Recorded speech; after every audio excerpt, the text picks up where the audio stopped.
말씀의 제목은 이렇습니다. 원하지 않는 길로.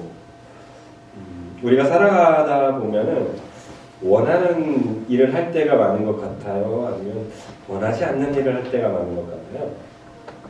어릴 때일수록 자기가 원하는 일을 많이 해내는 것 같아요. 그죠? 하고 싶은 일, 하고자 하는 일들만 많이 하는 거 아닌 것 같아요? 네. 엄마 아빠가 시키는 것만 있어요? 지금은 그렇지 나중에 보면 알게 될 거예요. 나이를 조금 더 먹고 점점점 많이 나이를 먹으면 먹을수록 책임져야 될 일이 많을수록 하고 싶은 일은 점점 뒷전으로 놓을 수밖에 없게 되고 해야만 하는 일, 그죠? 그리고 하기 싫은 일을 해야 할 때가 점점 많은 것 같아요. 학생 때는 뭐가 그렇게 하기 싫어요? 공부가 그렇게 하기 싫어요, 그죠? 그래서 대학교 가면 이제 뭔가 좀 될 것 같은데 또 알바에 시달리기 시작하더니 직장 그렇게 원했던 직장에 들어갔더니 또 뭐가 하기 싫어요? 또 일이 하기 싫어요. 또 결혼 그렇게 하고 싶어서 결혼했는데 솔직하게 결혼 생활 좀 하기 싫잖아요. 또 애들 그렇게 갖고 싶어서 가졌잖아요. 또 애들 키우는 게 왜 이렇게 힘들기만 하는지, 그죠? 무슨 얘기를 드리고 싶으냐면 이전에는 하고 싶었을지도 몰라요. 근데 막상 그 일이 나에게 업이 되거나 나에게 일로 다가오는 순간부터는 하기 싫을 때가 많다라는 거예요. 그런데 여러분들은 다 알 거예요. 어떤 사람이 정말 성공하는 사람인지 어떤 사람이 인정받게 되는 사람인지 우리는 잘 알아요. 하고 싶은 걸 잘하는 사람도 인정받을 때도 있어요. 그런데 대부분은 어떤 일을 할 때 인정받습니까? 내가 하기 싫은 일. 하고 싶지 않은 일을 꾸준히 그 자리에서 묵묵히 하는 사람들을 우리는 어떻게 해요? 인정해요. 아, 저 사람 정말 대단한 사람. 저 사람 정말 끝내주는 사람이야 라고 인정하게 된다는 것이죠. 저는 그런 점에서 참 인내심이 별로 없는 사람이에요. 나름 있다고 생각하거든요. 오래 달리기를 했기 때문에 인내심이 좀 있는 사람이라고 생각해요. 전 음식 앞에서 인내심이 좀 많이 없는 편이에요. 배만 조금 고프면 막 아내를 닥달하기 시작하고 아내가 막 바쁘고 막 이러고 제가 성격이 급해가지고 제가 그냥 음식 막 해버리고 교회 일도 똑같아요. 여러분들이 성도님이라 제가 제 성격을 안 보여드리는 거지 아내나 우리 아이들한테 일을 시킬 때는 못 기다려요. 조급해요. 내가 후딱 해버리고 말지 그러면서 승질 내면서 막 하거든요. 그러면서 지쳐요. 빨리 달렸나. 힘들다, 그만하고 싶다, 포기하고 싶다 이런 생각들이 막 몰려와요. 그런데 저는 그러지 않아요. 포기하지 않아요. 멈추지도 않아요. 왜 그럴까요? 제가 좋아해서 그럴까요? 저는 결코 목회를 사랑했던 적이 없어요. 결코 우리 아이들도 막 사랑이 뭐 넘쳐서 했던 적도 없어요.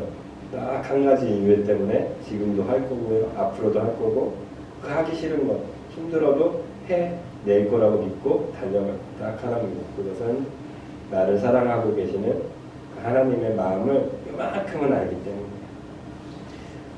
우리 자녀들이 아이를 낳기 시작하면 부모의 마음을 압니다. 결혼했을 때 부모의 마음을 알고요. 또 부모님이 돌아가셨을 때 부모님에 대한 사랑을 알게 됩니다. 그래서 부모님에게 조금이라도 더 잘하려고 해요. 조금이라도 뭔가 더 갖다 드리려고 해요. 이제 명절이 다가와요. 부모님, 자녀분들이 선물을 바리바리 싸울 거예요.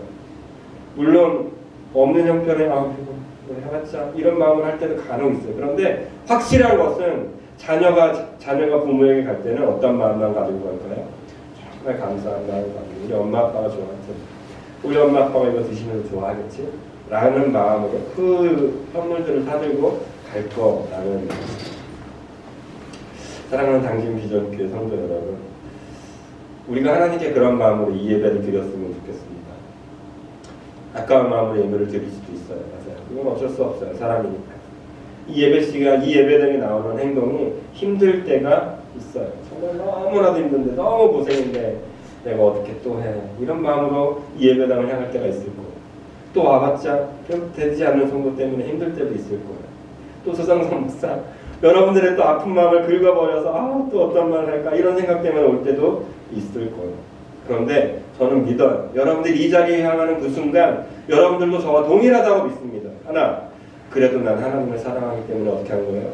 이 자리를 향했다고 저는 믿습니다. 그런 자들에게 그 하나님의 마음에 보답하며 하나님의 마음에 응대하며 살아가는 저와 여러분들에게 오늘 하나님께서 원하시는 것을 저는 이야기해드리고 싶어요. 오늘 본문의 말씀은 여러분들이 잘 알고 있는 베드로가 하나님께 예수님께 세 번째 나타나는 장면이 이전에 등장하게 됩니다. 간단하게 우리 아이들 때문에 설명을 드리면 이제 베드로가 부활하신 예수님을 만났음에도 불구하고 어떻게 했죠? 자기의 고향, 자기가 살던 생업이 있었던 그 지역 갈릴리로 가서 뭐 하고 있었습니까? 고기를 잡고 있었습니다. 그때는 새벽 즈음이었던 것 같아요. 해가 뜨기 직전이었던 것 같은데요. 밤새도록 수고해도 고기를 잡지 못했어요. 그리고 저 무드 어느 정도에서 약 50칸쯤이라고 하니까 아마도 한 30m에서 50m 사이가 아닐까 싶습니다. 새벽이고 또 바다, 호수급이니까 아마 잘 보이지 않았던 것 같아요. 예수님께서 그 제자들에게 이야기를 합니다. 너네 좀 뭐 잡았냐? 라고 물어봐요. 그때 제자들 얘기가 아니요 아무 잡아도 없네요. 뭐 그냥 평상시 그냥 대화하는 것처럼 얘기했겠죠. 네, 그럼 오른편에 한번 금을 던져봐라.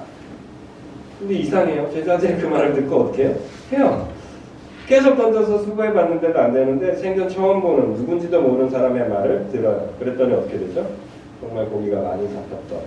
그런데 그때 성경에서 특별히 요한복음에서 그 장면을 요한이 여기서 정확하게 요한이라고 밝히지는 않는데 사랑하는 제자라는 표현이 보통 요한을 표현할 때 이야기하거든요.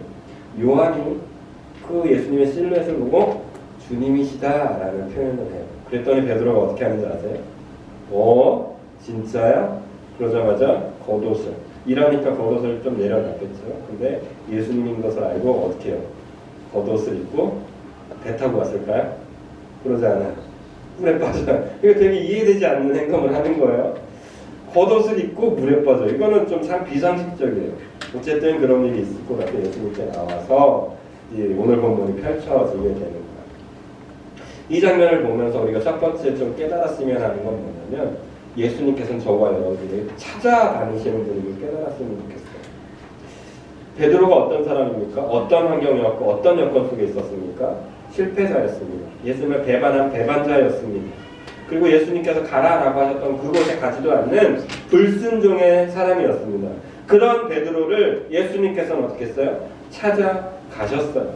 아무리 또 자기의 제자인데 예수님의 말씀을 전해야 될 그 수제자인데 그 수제자가 실패자의 자리에서 예전에 했던 그 습관 그대로 고기만을 잡고 있는 그 사람에게 찾아가신 예수님을 우리가 좀 기억해 보자라는 거.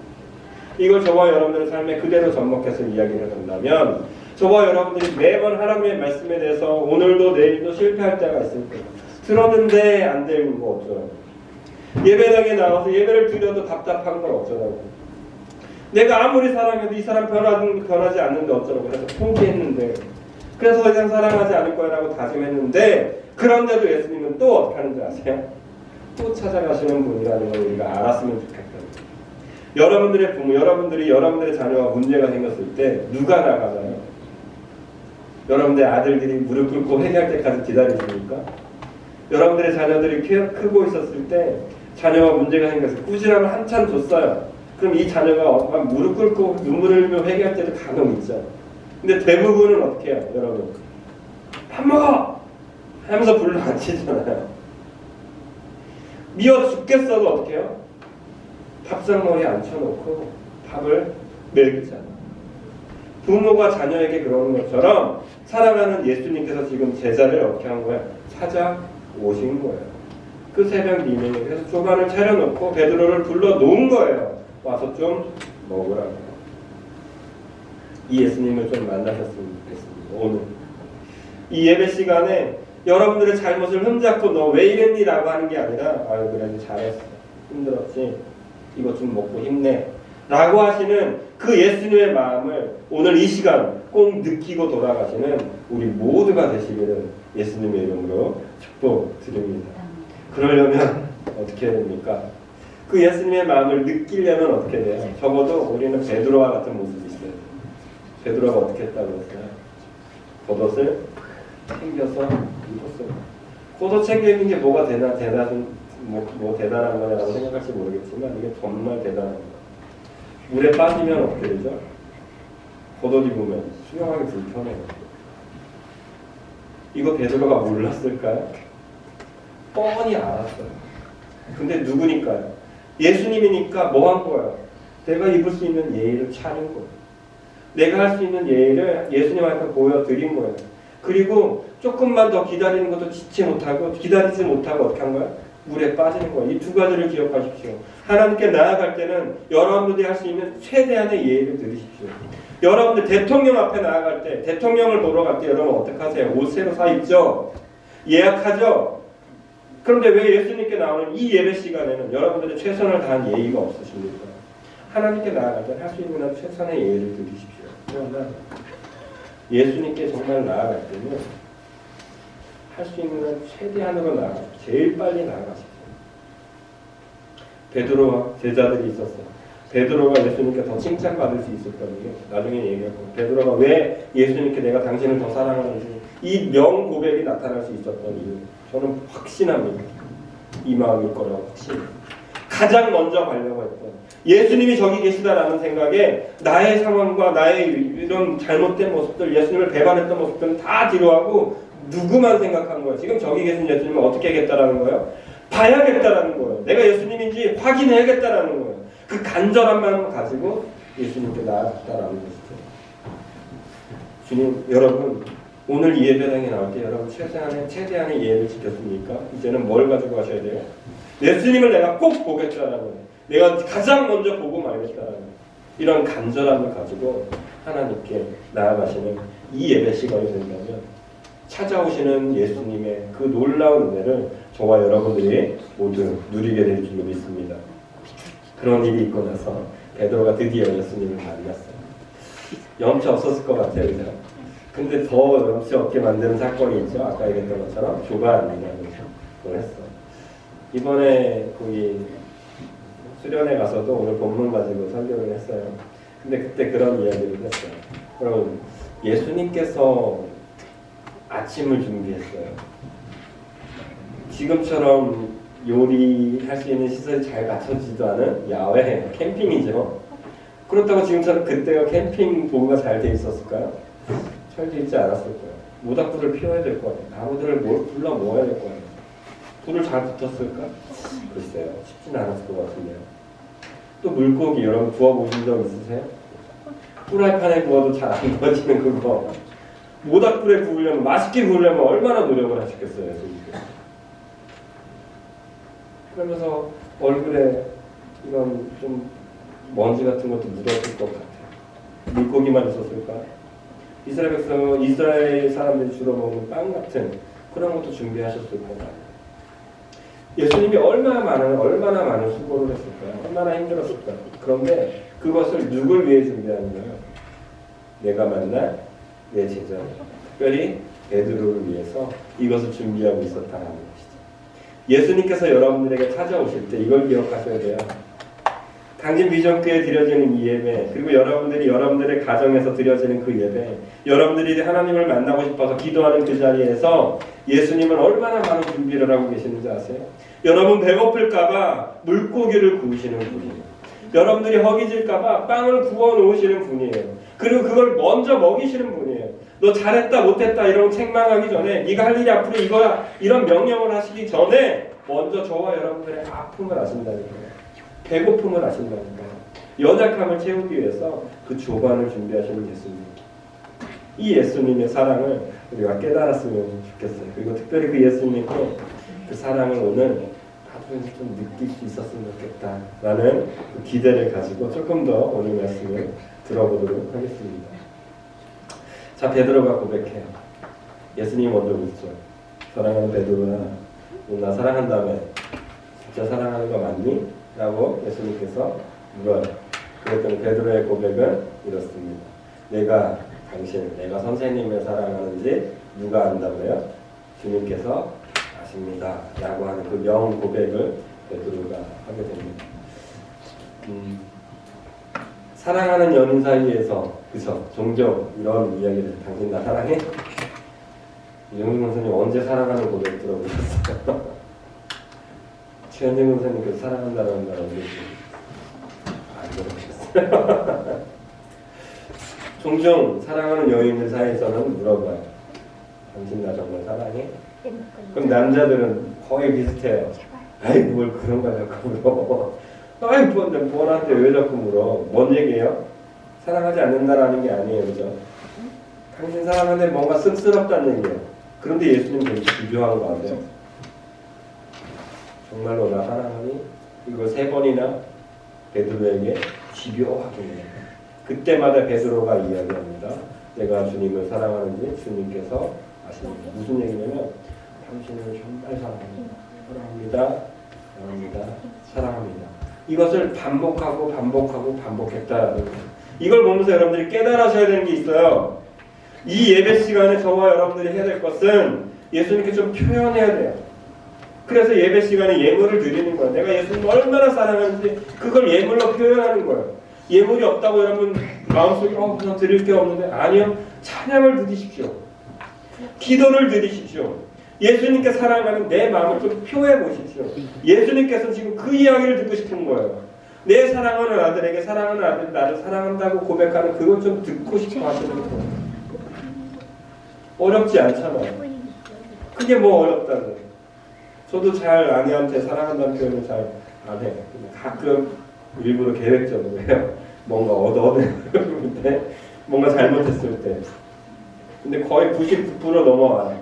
희한하게. 분명 저 사람은 저를 싫어할 텐데 미워 죽을 텐데 사랑한다는 말을 하면 어떻게 해요? 끊어져요. 이게 놀라운 거예요. 이게 놀라운 신비예요. 예수님께서도 왜 우리에게 사랑한다라는 고백을 듣고 싶으실까요? 하나예요. 용서하시고 싶으십니다. 하나예요. 여러분들 더 안고 싶으신 거예요. 예수님께서 우리와 똑같은 성정을 가지신 분이잖아요. 왜 믿지 않겠어요? 근데 미워하기가 싫은 거예요. 왜요? 날 사랑한다고 하는데 어떻게 미워할 수 있어요? 베드로가 얼마나 미웠었겠어요. 그런데 사랑한다는 고백을 3번이나 들으신 예수님은 더 이상 베드로를 미워할 수도 없었고 용서하지 않을 수가 없는 상황이 되었던 것이죠. 사랑하는 당신 비전교회 여러분, 우리 2024년도는 좀 사랑한다는 고백을 많이 했으면 좋겠어요. 특별히 하나님께 사랑한다는 고백을 많이 하십시오. 그리고 할 수만 있으면 여러분 가족에게 그리고 내가 사랑하지 못하는 대상에게 좀 사랑의 고백을 많이 해보십시오. 그럼 진리예요.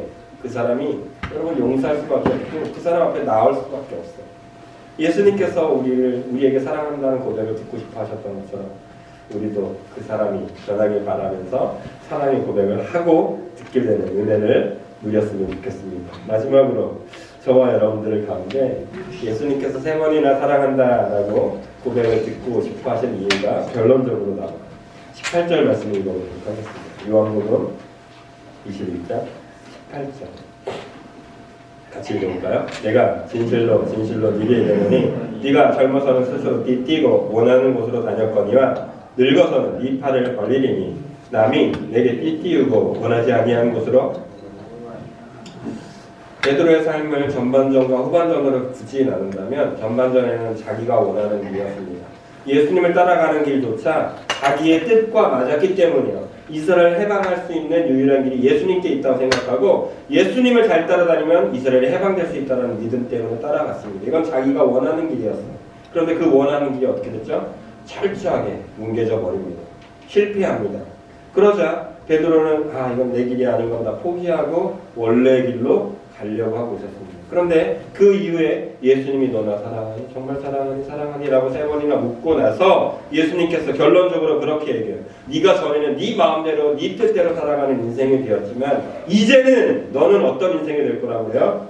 네가 원하는 길로 다니는 삶이 되는 것이 아니라 남이 너의 손을 잡고 끌고 가는 인생이 될 거라고 해요. 이게 무슨 얘기예요? 남의 내 생각이 없어지는 상태가 될 거라는 거예요. 이걸 굳이 선합적으로 해석하면 성령님의 이끄심 속에 살아가는 베드로가 될 거라고 예수님께서 이야기하고 있는 것입니다. 당진 비전교회 성도 여러분들에게 예수님의 이름으로 축복 드리는 것은 이거예요. 여러분들의 머리 똑똑한 거 알아요. 저보다 성경 더 많이 알 수도 있죠. 더 많이 읽었을 수도 있죠. 기도 더 많이 할 수도 있어요. 그런데 그게 만약 여러분들의 생각을 끌고 가는 인생이라면 여러분은 죄송합니다. 아직 베드로의 전반부의 입장에서 벗어나지 못합니다. 이 입장에서 예수님을 사랑한다고 진심으로 고백하시죠. 그러면 그 이후 예수님께서는 여러분들을 어떻게 할 거라고 이야기할 거냐면 내가 너의 손을 붙잡고 끌고 가는 인생이 될 거라고. 너는 내 생각대로 끌려다니는 인생이 될 거라고 예수님은 말씀해 주신다라는 거예요. 그래서 저와 여러분들은 예배를 드려야 되는 거예요. 그래서 저와 여러분들은 성경을 보아야 되는 거예요. 내 생각대로 하고 싶은 게 이건데 이걸 죽이고 예수님께 사랑으로 고백하고 이제는 어떻게 하는 거예요? 예수님께 끌려다니는 인생이 되겠다고 그렇게 다짐하려고 오늘 이 예배 시간에 오게 되고, 그렇다면 우리는 되게 쉬운 결론에 도달하게 됩니다. 내가 하고 싶은 인생, 나의 뜻대로 살아가는 인생이라면 여러분 이미 잘못된 인생입니다. 그런데 하기 싫은 걸 하고 있잖아요. 그럼 여러분들은 감사하세요. 지금 적어도 누구의 이끌림을 받는 거예요? 성령님이 여러분들이 끌고 다니는 인생이 됩니다. 그러면 여러분들이 이미 앞에 단계 지나간 거예요. 이미 사랑의 고백도 드린 거예요. 이제 뭐만 하면 되는 거예요? 신뢰만 하면 돼요. 그 길은 하나님께서 내게 맡기신 길이니까 하나님께서 하실 거라는 믿음, 그 신뢰만을 가지고 살아가게 된다면 우리의 삶은 정말 너무나도 행복한 삶이 될 거라고 확신해요. 그러면서 이 이야기를 드리고 끝내려고요. 제가 아버지 이야기를 종종 드렸어요. 아버지께서 저희 고향이 진주 쪽이거든요. 집정촌이라고 하죠. 진주 쪽에 있는데 진주를 가게 되었어요. 진주를 가게 되는데 제가 길을 잃어버렸다고 기억 말씀드린 거 있죠. 광기라는 그 읍내까지 나와요. 면단위까지 나와야 되는데 아버지께서 저를 면단위까지 내려놓고 짐을 안 가져갔다가 아버지는 다시 집으로 가고 저를 면단위 거기 사람 많은 곳에 내려놓고 4시간 가까이 그냥 두신 거예요. 저는 처음엔 두렵지 않았어요. 왜요? 뭐가 있으니까. 아버지가 설마 나를 버릴 거라는 생각을 해본 적이 없으니까 기다리라고 하니까 그냥 기다린 거예요. 근데 4시간이나 되니까 뭐가 되기 시작해요. 1시간, 2시간은 버틸만 했어요. 그런데 이게 3시간쯤 되기 시작하면서부터는 두려움이 시작해요. 아버지가 안 오시는 건가? 혹은 무슨 사고가 있나? 이거 기다리라는 게 내가 잘못이고 오해가 생기는 거예요. 이게 자꾸 이상한 상상이 되니까 아버지에 대한 신뢰뿐만 아니라 이제 모든 게 두려워. 그래서 어떻게 했는지 아세요? 걸어간 거예요. 내가 버스를 이렇게 타고 왔으니까 일로 가면 집이 언젠간 나오겠지라는 생각으로 걸어간 거예요. 걸어가면서 뭐 했을까요? 할렐루야 했을까요? 안 했어요. 엉엉 울었어요. 엉엉 울면서 걸어가는 거예요. 근데 그걸 보고 불쌍히 여긴 기사가 버스 기사가 태워준 거죠. 마침 아버지를 다시 가서 만난 거예요. 오는 길에 만난 거예요. 그 차가 들어갔다 나오니까 아버지는 그 차를 타고 다시 나와야 되니까 그 이야기를 오늘 이 얘기 결론을 내리면서 제가 생각된 게 하나였어요. 내가 그때 조금 더 아버지를 신뢰하는 마음이 더 컸다면 이런 고생 안 했어도 됐을 텐데, 그죠? 그냥 가만히 앉아서 있었으면 걸어가는 고생을 하지 않았어도 됐을 텐데, 그죠? 저와 여러분들이 이번 한 주를 살아갈 때 좀 그런 신뢰로 살아갔으면 좋겠어요. 너무 힘든데, 하나님 없는 것 같은데, 하나님 또 가라고 하니까 가긴 가야 될 것 같은데, 있으라고 하니까 있으긴 해야 될 것 같은데, 불안하면 흔들리기만 해요. 괴롭기만 해요. 어렵기만 해요. 슬프기만 해요. 그런데 하나님이 정말 나를 그곳에 보내셨다고 한다면, 정말 기다리라고 했다면 아버지는 꼭 옵니다. 그냥 편하게 앉아있으면 돼요. 그럼 결국 아버지는 오셔서 그때 해피엔딩이 됐겠죠. 당진비전교회 성도 여러분들 삶 가운데 혹시 저와 같이 이런 고난과 아픔, 어려움, 눈물 날 만한 상황 속에 있으십니까? 그럼 여러분 정말 잠잠히 생각했죠. 내가 예수님을 사랑한다고 고백했는지, 예수님이 나를 얼마나 기다리고 있는지 그걸 한번 잘 생각해보세요. 그리고 고백한 적이 있다면 여러분들은 이제 좀 기뻐하셨으면 좋겠어요. 그것은 예수님께서 여러분들의 손을 잡고 여러분들이 걸어가야 될 길이라고 보여준 길일 뿐입니다. 그러면 그 자리에서 예수님께서 약속하신 대로 어떠한 방법으로든 어떠한 하나님의 뜻을 이루시든 이루실 것이고 행하실 것입니다. 우리는 그 예수님만 바라보면서 살아가는 우리 당진비전교회 모든 동료님들이 되시기를 예수님의 이름으로 축복드립니다. 원하지 않는 길로 인도하시는 그 하나님, 그 예수님을 끝까지 사랑하시는 우리 모두가 되었으면 좋겠습니다. 우리 이 찬양을 좀 드렸으면 좋겠어요. 좀 기네요.